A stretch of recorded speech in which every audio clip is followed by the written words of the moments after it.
एक समय की बात है। एक जंगल था। जंगल में एक कुआं था।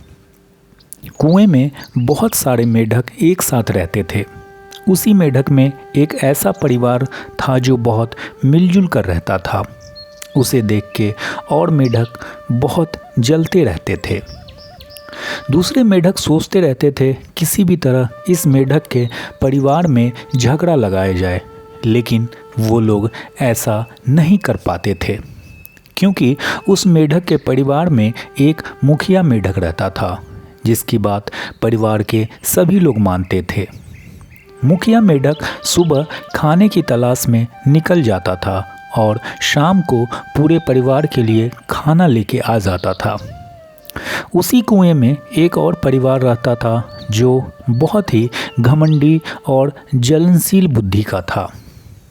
वो हमेशा इसी ताक में रहता था कि कैसे भी वो दूसरे मेंढक को मार के कुएं से भगा दे और अकेले कुएं में आराम से ज़िंदगी व्यतीत करे। एक दिन की बात है, वो घमंडी मेंढक बाहर घूम रहा था कि तभी उसकी नज़र एक सांप पर गई।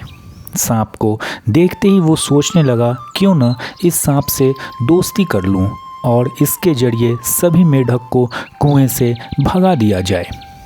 बस फिर क्या था, घमंडी मेंढक उस सांप के पास गया और सांप की खूब तारीफ करने लगा। सांप अपनी तारीफ सुन के बहुत खुश हो गया। तभी वो घमंडी मेंढक ने सांप से बोला, सांप भाई, क्यों ना हम लोग दोस्त बन जाएं? क्या तुम मुझसे दोस्ती करोगे? ये बात सुन के सांप सोचने लगा कि अगर इस मेंढक से दोस्ती हो जाएगी तो कभी भोजन नहीं मिलेगा, तो इसे खाकर ही अपना काम चलाया जाएगा। सांप ने झट से बोला, हाँ मेंढक भाई, क्यों नहीं, हम लोग आज से दोस्त हैं। अब मेंढक रोज सांप से मिलने आया करता था। दिन बीतता गया। एक दिन मेंढक जैसे ही सांप के पास आया तो देखा सांप लेटा हुआ है। उसने सांप से पूछा, सांप भाई, क्या हो गया? तुम्हें क्या हो गया है? इस पर सांप ने बोला, मित्र, आज कोई शिकार नहीं मिला, भूख से मेरी हालत खराब हो गई है। बस फिर क्या था, उस घमंडी मेंढक को इसी बात का तो इंतजार था।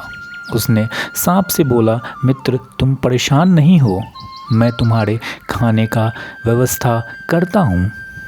घमंडी मेंढक ने सांप से बोला कि तुम मेरे साथ कुएं में चलो, मैं तुम्हारे खाने का वहाँ पे इंतज़ाम करवाता हूँ।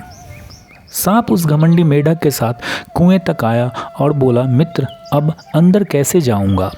इस पर उस घमंडी मेंढक ने बोला, तुम मेरे पीछे पीछे आ जाओ। सांप घमंडी मेंढक के साथ कुएं के अंदर आ गया और उसने दूसरे मेंढकों को खाना शुरू कर दिया। अब सांप रोज़ कुएं में जाता और मेंढक को मज़े से खाता रहता था। ये देख के घमंडी मेंढक अब बहुत खुश हो गया। चलो, अब इस कुएं से सारे मेंढक ख़त्म हो जाएंगे, फिर मैं अकेले अपने परिवार के साथ इस कुएं में रहूँगा। अब सांप ने कुएं के सभी मेंढक को खा लिया। अब सिर्फ घमंडी मेंढक का परिवार ही बचा हुआ था। लेकिन इतने दिन से मेंढक को खाते खाते सांप को मेंढक खाने में मज़ा आने लगा था। अगले दिन जब सांप कुएं में गया तो कोई मेंढक नहीं था। अब सिर्फ घमंडी मेंढक का परिवार ही बचा हुआ था। अब सांप उसके परिवार को ही खाने लगा। ये देख के घमंडी मेंढक ने सांप से बोला, मित्र, ये मेरा परिवार है, इसे मत खाओ। लेकिन सांप कहाँ मानने वाला था। वो घमंडी मेंढक के सारे परिवार को भी खा लिया और अंत में उस घमंडी मेंढक को भी खा लिया।